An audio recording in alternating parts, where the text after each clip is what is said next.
আসসালামু আলাইকুম। সংবাদে আপনাদের সবাইকে স্বাগত। সংবাদ শিরোনাম। রাতভর নির্বাচনী প্রচারে তারেক রহমান। সিলেট থেকে ফেরার পথে একাধিক সমাবেশ। আজ ঢাকায় বিএনপির জনসভা। নির্বাচনের প্রচার উত্তরাঞ্চল সফরে জামায়াতের আমির ডাক্তার শফিকুর রহমান। অংশ নেবেন দল ও জোট প্রার্থীদের সমাবেশে। ভোট চাইবেন নিজ নিজ প্রতীকে। এখনো আসন সমঝোতা চূড়ান্ত করতে পারেনি বড় দুই জোট। একাধিক প্রার্থীর সমীকরণে জামায়াত বিএনপি চিন্তা বিদ্রোহীদের নিয়ে।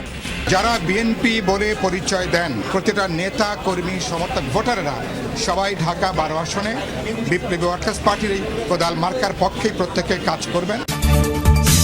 সাভারে পুলিশের সিরিয়াল কিলার দাবি করা সম্রাটের পরিচয় ও খুনের কারণ নিয়ে ধোঁয়াশা। এক যুগ আগে হত্যা মামলায় স্বীকারোক্তি দিয়েও ছাড়া পান জেল থেকে। নতুন বেতন কাঠামোর বাস্তবায়ন নিয়ে ধূম্রজাল। ব্যয়ের চাপ সামলাতে ঝুঁকিতে পড়বে রাজনৈতিক সরকার, বলছেন বিশ্লেষকরা। উস্কে দিতে পারে মূল্যস্ফীতি। সরস্বতী পূজায় নানা আনুষ্ঠানিকতা। অর্চনা অঞ্জলিতে দেবী বন্দনা ভক্তদের। দিনভর শিশুদের হাতে খড়ি। বিগত 15 বছরের মতোই আবারও নতুন ষড়যন্ত্র শুরু করেছে আরেকটি দল, যারা 1971 সালে স্বাধীনতার বিরোধিতা করেছিল, এমনটাই বলেছেন বিএনপি চেয়ারম্যান তারেক রহমান।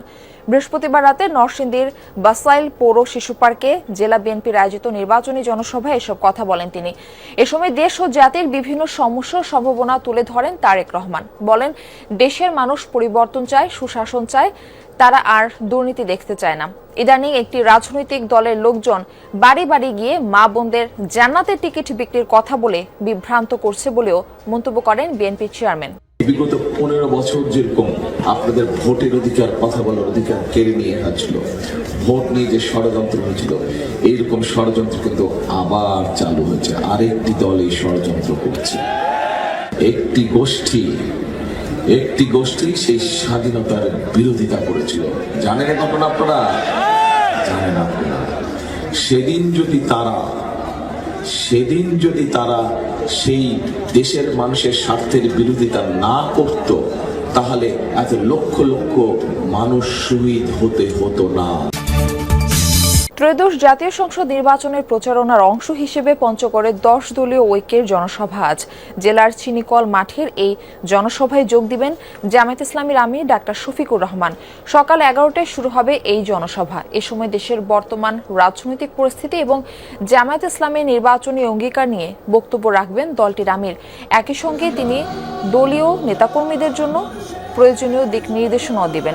এই সম্পর্কে জানাতে যোগ দিচ্ছেন আমাদের সহকর্মী শামীম রেজা। আমরা সরাসরি যাচ্ছি তার কাছে। শামীম, 10 দলীয় ঐক্যের জনসভার প্রস্তুতি সম্পর্কে আমাদের জানান, আর জামায়াতের আমির কখন যোগ দিবেন সেখানে, এই বিষয়টাও জানাবেন। হ্যাঁ মারফি, ইতিমধ্যেই আসলে জনসভার যে কার্যক্রম, সেই কার্যক্রমের সামগ্রিক প্রস্তুতি সম্পন্ন করা হয়েছে এবং ইতিমধ্যে আসলে শুধুমাত্র স্বেচ্ছাসেবকরাই এসে অবস্থান নিয়েছেন। হয়তো আর কিছুক্ষণের মধ্যে নেতাকর্মীরাও আসতে শুরু করবেন। এবং যেটা আসলে জানতে চাচ্ছিলেন, জামাত আমির আসলে ঠিক বেলা 11টায় সমাবেশ স্থলে পৌঁছাবেন এবং তিনি হেলিকপ্টার যোগে আসলে এখানে আসবেন, এমনটাই আমরা জানতে পেরেছি। এবং তিনি এখানে বক্তব্য দিয়ে এখান থেকে তিনি আবার দিনাজপুরের উদ্দেশ্যে রওনা করবেন, সেটাও হেলিকপ্টারে। এরপরে বাকি তার যে নির্বাচনী জনসভাগুলো আছে সবগুলো তিনি সড়ক পথেই করবেন, এমনটাই আসলে প্রচার বিভাগ থেকে জানানো হয়েছে এবং আমরা সেটাই জানতে পেরেছি। সাভারে 7 মাসে 6 খুন, গ্রেপ্তার এক ভবঘুরে, নাম সম্রাট। কিন্তু তার প্রকৃত পরিচয় হত্যার কারণে উঠেছে নানা প্রশ্ন। তদন্তে বেরিয়ে আসছে একের পর এক চাঞ্চল্যকর তথ্য। বিস্তারিত জানাচ্ছেন মশিউর অনেক। সাভারের পরিত্যক্ত পৌর কমিউনিটি সেন্টার, এখান থেকেই গত 7 মাসে উদ্ধার হয়েছে 5টি মরদেহ। খুন হয়েছেন 6 জন। সবশেষ সিসিটিভি দেখে গ্রেফতার করা হয় একজনকে। এলাকার সবাই তাকে চিনতেন সম্রাট নামে।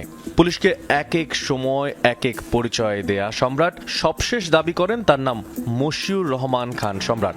কিন্তু তদন্তে বেরিয়ে আসে তার প্রকৃত নাম সবুজ শেখ। বাড়ি মুন্সিগঞ্জের লৌহজং থানার হলুদিয়া ইউনিয়নে। 3 ভাই ও 4 বোনের মধ্যে দ্বিতীয় তিনি। সাভার থানা ও সাব রেজিস্ট্রার অফিসের আশেপাশে ঘোরাফেরা করতেন এই সম্রাট। খোদ থানার সামনে কখনো পুলিশের, কখনো বা র্যাবের পোশাক পরে করতেন চলাফেরা। গ্রেফতারের পর প্রথমে অস্বীকার করলেও সিসিটিভি দেখাতেই বের হয়ে আসে থলের বিড়াল।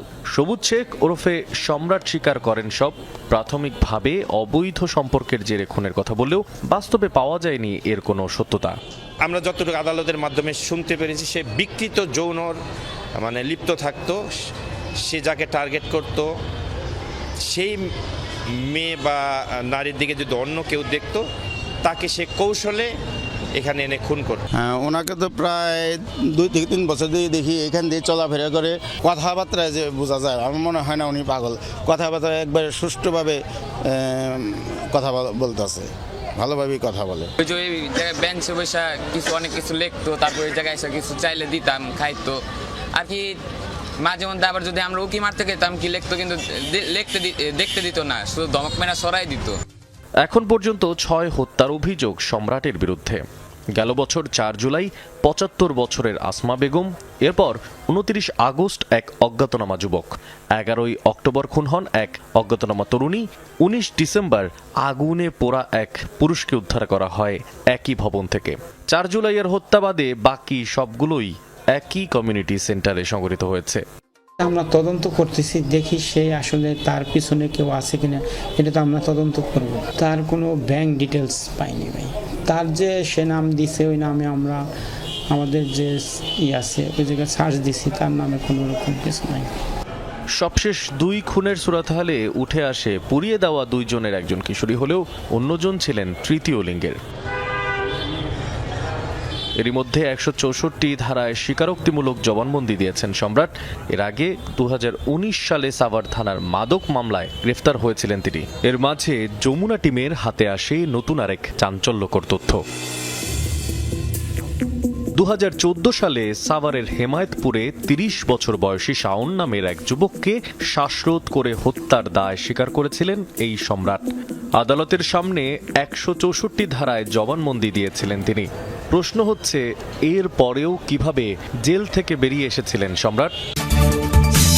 সরকারি চাকরিজীবীদের বেতন বৃদ্ধি করা নিয়ে তৈরি হয়েছে ধূম্রজাল। 100 থেকে 147% বেতন বৃদ্ধির ব্যয় নির্বাহ করা নিয়ে দুশ্চিন্তা। অভ্যন্তরীণ আয়ের সুখবর নেই। প্রশ্ন হচ্ছে, কোন উৎস থেকে আসবে বাড়তি 1,06,000 কোটি টাকা? বিশ্লেষকরা বলছেন, বেতন ভাতা খাতে বিশাল ব্যয়ের চাপ সামলাতে ঝুঁকির মুখে পড়বে রাজনৈতিক সরকার। মূল্যস্ফীতি উস্কে যাবার শঙ্কাও তীব্র। প্রায় 10 বছর পর সরকারি চাকরিজীবীদের বেতন বৃদ্ধির উদ্যোগ। সর্বোচ্চ বেতন 147% বৃদ্ধির সুপারিশ করেছে জাতীয় বেতন কমিশন। প্রথম থেকে 20তম গ্রেড পর্যন্ত সব স্তরেই বাড়বে বেতন, বাড়বে পেনশন ও বৈশাখী ভাতায় সুবিধা। বিশাল ব্যয়ের চাপ সামলানো নিয়েই এখন দুশ্চিন্তা। 1973 সাল থেকে 2015 সাল পর্যন্ত মোট বেতন কমিশন হয়েছে 8টি। এসব কমিশনের সুপারিশ পর্যালোচনা করে দেখা যায়, রাজস্ব আয় ও ব্যয়ের ভারসাম্য বজায় রাখতে পূর্ণাঙ্গ সুপারিশ বাস্তবায়ন করা যায়নি। বলা হচ্ছে, সরকারি চাকরিজীবীদের বেতন বৃদ্ধি প্রয়োজন, কিন্তু এই সময়ে বৃদ্ধির প্রস্তাব এবং তা বাস্তবায়নের চাপ কতটা গ্রহণযোগ্য? অন্তর্বর্তী সরকার তো একটা ভাতা দিয়েছিল, সেই ভাতাটাই তো থাকতে পারতো, আরো ভাতা দরকার হলে ভাতাটাকে 10% বাড়িয়ে দিতে পারতো।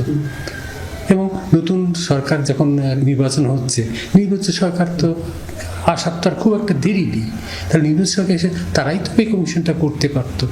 এখন তো নির্বাচিত সরকার আসবেন ফেব্রুয়ারি মাসে ক্ষমতা গ্রহণ করে, তাদেরকে তো 1 জুলাই থেকে এটা পরিপূর্ণ বাস্তবায়ন করার ঘোষণা তো অলরেডি এই সরকার দিয়ে রেখেছে।